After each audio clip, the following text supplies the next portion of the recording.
আসসালামু আলাইকুম। আজ আমি যে রেসিপিটা নিয়ে এসেছি সেটি হচ্ছে টমেটো ধনেপাতা দিয়ে রুই মাছের ঝোল। প্রথমে কড়াইতে তেল দিব। তেল গরম হলে তাতে দিয়ে দিব লবণ হলুদ দিয়ে মাখানো মাছের পিসগুলো। তারপর মাছগুলো এপিট ওপিট ভাজা হলে তুলে নিব।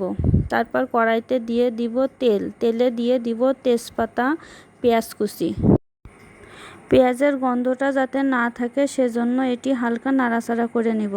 তারপর দিয়ে দিব ধনেপাতাটা দিয়ে হালকা নাড়াচাড়া করে দিয়ে দিব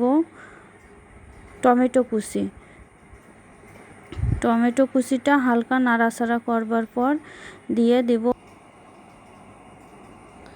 রসুন বাটা, আদা বাটা, শুকনো লঙ্কার গুঁড়ো, জিরে গুঁড়ো, ধনিয়া গুঁড়ো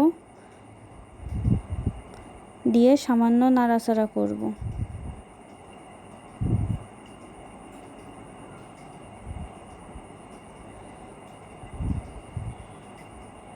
তারপর দিব হলুদ গুঁড়া আর স্বাদ মতো লবণ দিয়ে এটি সামান্য নাড়াচাড়া করে একটু কষিয়ে নিব।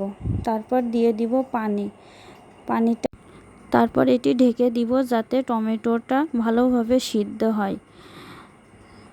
তারপর দিয়ে দিব গরম মশলা বাটা। তারপর দিয়ে দিব ভেজে রাখা মাছগুলি। এবার তৈরি হয়ে গেল আজকে রান্না টমেটো ধনেপাতা দিয়ে রুই মাছের ঝোল।